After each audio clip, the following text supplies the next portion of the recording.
Bienvenue Stop Invest, la chaîne des top d'investissement. Ici, on parle essentiellement d'entreprises de qualité. Avons-nous une opportunité d'investissement sur Stanley Black Decker? C'est la question à laquelle on va essayer de répondre en se basant sur la note d'analyse que vous avez sans doute reçue dans le service Top Newsletter. Ok, donc je rappelle que ceci représente uniquement mon point de vue et non un conseil d'investissement. C'est une entreprise dont on a parlé il y a quelques mois, il y a 3 mois.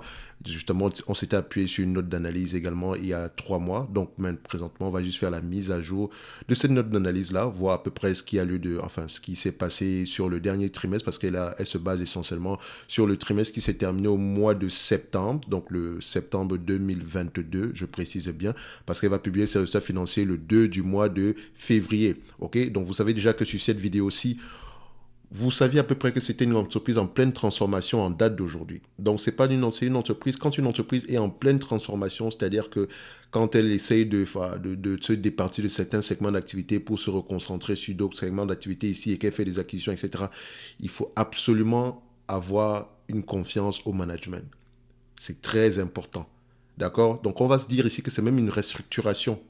C'est pas dans le sens de la restructuration à la Intel, mais non, c'est vraiment une restructuration pour une entreprise ici qui veut uniquement se concentrer sur des segments où elle a des marges plus élevées, où il y a une croissance plus élevée. D'accord? Donc, c'est pour ça que vous allez voir les revenus bouger énormément, les bénéfices nets bouger énormément dans les mois à venir. D'accord? Absolument lire les rapports financiers. D'accord? Comme je dis toujours, je rappelle à tout le monde que le lien vers la Top Newsletter est dans la description de cette vidéo-ci. Et également, nous avons le service Top Premium où on fait généralement des notes d'analyse, d'accord? 2 entreprises par mois, d'accord? Et voilà, plus les analyses sectorielles. Donc, généralement, quand je fais une analyse sectorielle, j'ai toujours des entreprises que j'ai eu à étudier en profondeur ici, donc de manière qualitative.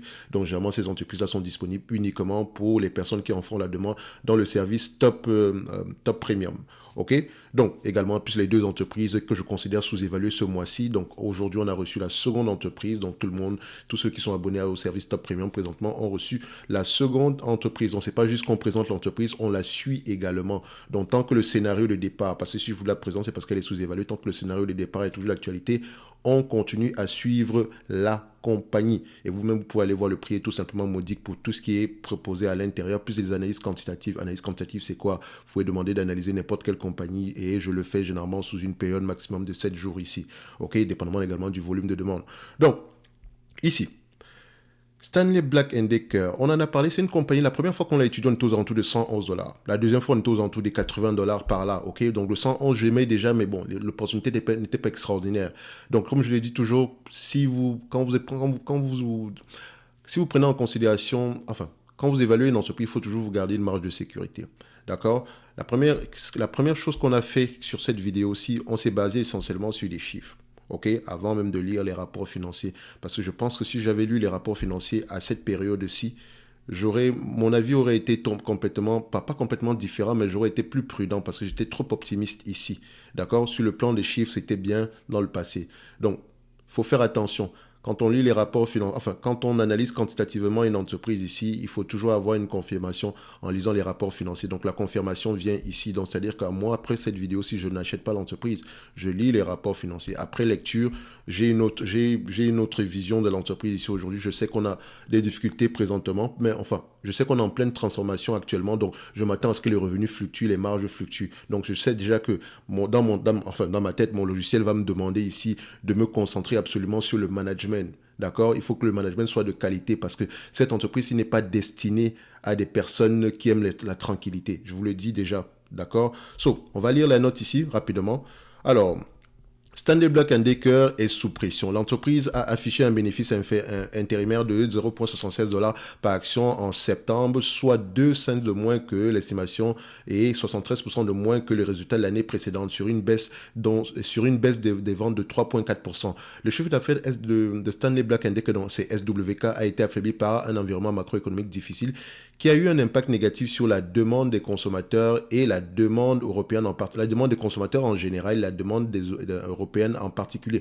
Quand on dit la demande des consommateurs, ça dit que c'est pour les particuliers généralement, ok, parce qu'elles vendent également aux entreprises, mais c'est surtout la demande des consommateurs qui est assez faible ici dans la demande des particuliers. Et surtout ici, le segment qui est le plus prononcé, c'est le segment européen. Donc, tandis que le bénéfice net a ressenti les effets de l'inflation continue des coûts et des problèmes de chaîne d'approvisionnement. Par conséquent, la direction a baissé ses prévisions de bénéfices pour 2022 à 4,15 donc entre 4,15 et 4,65 dollars par action, contre une fourchette entre 5 et 6 dollars par action précédemment. Donc, en raison des prévisions de revenus plus faibles pour le quatrième trimestre, des effets négatifs des fluctuations de taux de change et de l'augmentation des coûts relatifs à la réduction et au déstockage de la production.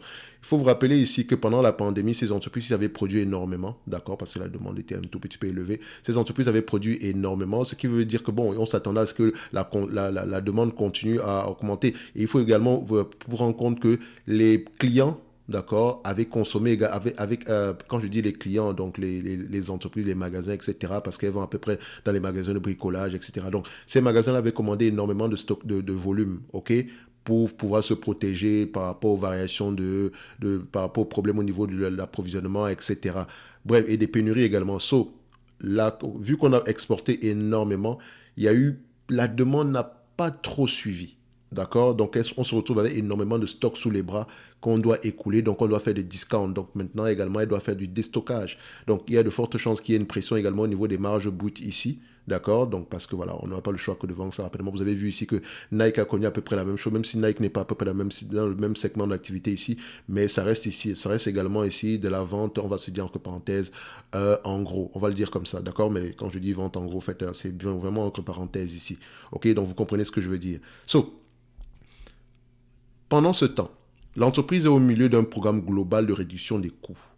Pendant le trimestre de septembre, donc au troisième trimestre ici, Stanley Black & Decker a lancé une série d'initiatives visant à générer des économies de coûts en redimensionnant l'organisation et en réduisant les stocks, dans le but ultime de stimuler la croissance à long terme, d'améliorer la rentabilité et de générer un solide flux de trésorerie.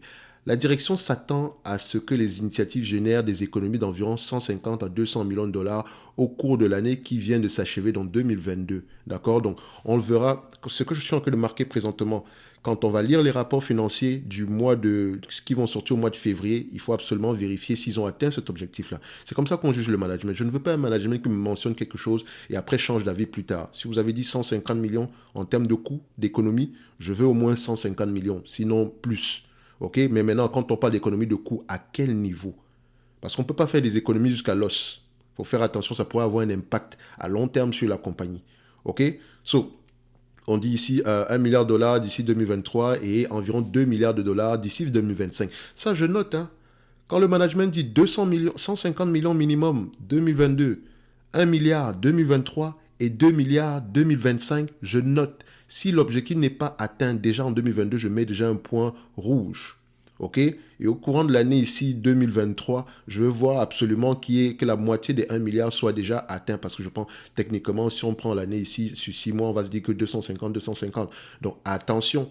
OK? Et quand je dis on, c'est-à-dire que si je suis actionnaire de cette compagnie-ci, c'est comme ça que je dois voir les choses. Je n'entends pas juste qu'on me dise qu'il y a 2 milliards de ralentis d'économie, etc. Non, non, non. Je veux voir absolument cela. Parce que ça dépend absolument de mon degré. Ça va dépendre de mon degré ça va dépendre également de la confiance que j'aurai sur le management. Si je ne vois pas ce que vous avez mentionné, si je ne vois pas l'exécution de ce que vous avez mentionné ici, je vous ferai de moins en moins confiance. Donc, j'aurai tendance à vendre mes actions et à passer ailleurs.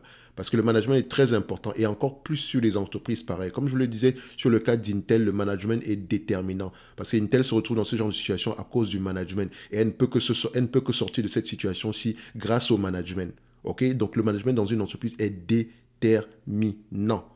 D'accord? On continue. Au cours du troisième trimestre, l'entreprise a réalisé 65 millions de dollars d'économies, principalement grâce à la compression des effectifs et des dépenses indirectes. OK, donc les dépenses indirectes, on dit que des dépenses variables ici. Compression des effectifs, c'est bien, mais ce n'est pas durable. On ne peut pas le faire jusqu'à la fin des temps. Donc ça pourra avoir un impact négatif sur l'entreprise. D'accord? Donc on continue. Les investisseurs à la recherche de momentum feraient bien de regarder ailleurs pour le moment. Donc c'est une note ici pour vous dire que, attention, si vous êtes à la recherche de la tranquillité d'esprit, l'entreprise qui performe sur le moment, ce n'est clairement pas cette entreprise-ci qu'il faut aller rechercher. OK? Donc, Ceux qui ont une vision long terme peuvent trouver ici un point d'entrée intéressant. Vu la récente cotation, l'action de Stanley Black & Decker offre un potentiel d'appréciation du capital intéressant entre 3 à 5 ans, sur une période de 3 à 5 ans. Attention. Okay? Malgré nos projections de vente et de bénéfices à long terme récemment revues à la baisse, néanmoins, nous proposons que seuls les investisseurs tolérants au risque soient concernés, car la plupart des bonnes nouvelles que nous envisageons sur cette période semblent un peu mal définies pour le moment. Donc il y a encore un flou pour le moment avec ce que moi j'ai pu lire présentement. Donc par rapport à ce que le management mentionne ici, j'attends voir à peu près le Q4 2022. D'accord, avant d'essayer de me projeter un tout petit peu. Et encore même, je me laisserai même encore une marge de manœuvre pour le premier trimestre 2023. Ok, donc il faut faire attention ici. Ces notes d'analyse sont basées essentiellement sur les lectures des rapports financiers et des écoutes ici des conférences call. Ok, donc on pourrait également se tromper. Et d'abord, on se réserve le droit de le faire. Mais également ici, les éléments que je vous ai donnés, vous pouvez aller les retrouver dans les rapports financiers, dans les notes d'analyse. Pour ceux qui veulent continuer avec nous ici dans le service Top Premium, n'hésitez pas à nous rejoindre. Ok, comme je l'ai dit précédemment, je continuerai à partager les notes d'analyse ici des entreprises que j'avais déjà mentionnées précédemment. D'accord, donc pour ceux qui sont abonnés à la chaîne, vous savez qu'on a parlé de 3M, on a parlé ici de Google, qui est toujours sous-évalué. On a parlé également ici je pense que j'avais proposé 3M également. Bon, 3M, on connaît ses problèmes, etc. D'accord, donc pour ceux que vous avez reçus, ceux qui sont abonnés à la Top Newsletter, les analyses que vous avez reçues précédemment, on fera les mises à jour au moins une fois par an par là, d'accord? Au moins pour que vous puissiez voir à peu près comment est-ce qu'on fait, ok? L'essentiel ici, c'est de vous apprendre également à faire la même chose, ok? De vous encourager à faire la même chose, pas vous apprendre, vous encourager, ok? Donc, pour Stanley Black & Decker ici, le sentiment reste le même par rapport à la vidéo ici. Je pense que cette vidéo-ci sera toujours d'actualité par rapport à l'évaluation parce qu'on avait déjà pris en considération les variations actuelles. Ok? Parce que si on doit faire quelque chose, si on doit faire une évaluation ici rapide en attendant les résultats ici du 4e trimestre 2022 ici, on va faire simple. Vous voyez ici que les analystes attendent à peu près en 2022 à 4,40 $, d'accord? On vous a mentionné tantôt ici. Donc, ici, en 2023, on s'attend à 4,11 $ et c'est à partir de 2024-2025 qu'on commencera à voir les fruits des efforts que le management est en train de fournir présentement. D'accord? Donc faites attention, on va se voir également que les free cash flow auront tendance à être négatifs en 2022 et peut-être ici en 2023, on pourra avoir tendance à voir quelque chose qui a du sens. Ok? Où est-ce qu'on doit donc se situer en tant qu'investisseur en date d'aujourd'hui pour quelqu'un qui aimerait investir sur cette compagnie-ci? Déjà, je vais prendre quelque chose à long terme. Je vérifie d'abord, est-ce que les analystes ont tendance à avoir raison ici? Donc, il y a moins de rouge, que de vert et que par rapport au jaune et au vert ici sur une période de 2 ans. Donc, ils peuvent à peu près avoir raison. D'accord? C'est que je vais faire ici. D'accord? Je fais ceci. Je prends le 13 milliards là, d'accord, divisé par 20 milliards, 20,7. J'arrondis à 7 ici, comme je l'ai mentionné ici. Le PER généralement de cette compagnie-ci va osciller entre 20 et 22. Je vais le prendre à 22, d'accord? Donc, je prendrai un PER de 22 ici, donc je fais 22 fois 0,62. Donc, mon PER ici sera impacté négativement par la dette ici de l'ordre de 38%. C'est-à-dire qu'au lieu de prendre un PER de 22, je prendrai un PER de 13. Donc, je vais l'arrondir même à 14, d'accord? Oui, je prends 14 ici parce que c'est impacté par la dette. Donc, ça veut dire que je vais multiplier ce 14 ici par comment on appelle ça? Par le bénéfice net actuel. Ok, si je prends le bénéfice net attendu en 2023, d'accord, on s'entend qu'il sera moins élevé que 2022. Et c'est pour ça que je vous dis que pour le moment, les sentiments sont un peu mitigés pour le moment. D'accord, on attend voir un tout petit peu plus clair. On va s'attendre à peu près à une valorisation aux alentours de 57 $. Mais attention, cette entreprise est en plein changement. Parce que quand on fait des restructurations, etc., ça a un impact négatif sur comment on appelle ça? Ça a un impact négatif ici sur les bénéfices nets. Mais si vous regardez les free cash flow, regardez, ça c'est 2023, 4,11 $. Regardons les free cash flow maintenant prévus, d'accord, en 2023. En 2023, on s'attend à 7,63 $. Donc techniquement, on aura des free cash flow très élevés, des net income plus élevés que ça. Ok, donc il faut faire attention, il faut toujours regarder les deux. Moi ici, vu qu'on se projette dans le futur, d'accord, allons même regarder les free cash flow ici. Vérifions également si au niveau des free cash flow, les analystes ont tendance à avoir raison. On va regarder analyse scorecard. Ouais, que les free cash flow, c'est un peu plus difficile d'avoir raison à ce niveau-ci parce que c'est une entreprise qui est en plein changement. Elle investit, elle fait des acquisitions, etc. Ça peut avoir une influence sur les free cash flow. Ok, donc on va rester au niveau des net income ici. D'accord, pour faire simple, parce que je n'aimerais pas avoir précisément raison, je vais avoir le moins de tort possible. Je n'ai pas envie de prendre une valorisation ici à 10 dollars par action en 2025, alors qu'on aura à peu près moins que ça par rapport au free cash flow. Donc je prends les net income, 8 dollars 16. Tout simplement parce que je sais que cette entreprise est en pleine transformation par rapport aujourd'hui.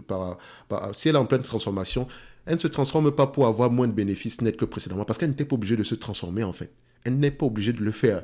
En fait, c'est juste parce qu'elle s'est rendue compte qu'elle préfère aller vers un segment ici où les marges sont plus élevées, d'accord, et où son taux de rentabilité sera plus élevé par rapport aux capitaux qu'elle va employer pour générer des revenus supplémentaires. OK? Donc, elle pourra également avoir un pricing point, etc. Donc, il y a un changement ici. Et pour savoir quel est le changement, je vous encourage à aller voir la dernière vidéo ici. On en avait parlé tantôt, les acquisitions qu'on a fait, les sessions qu'on a fait également.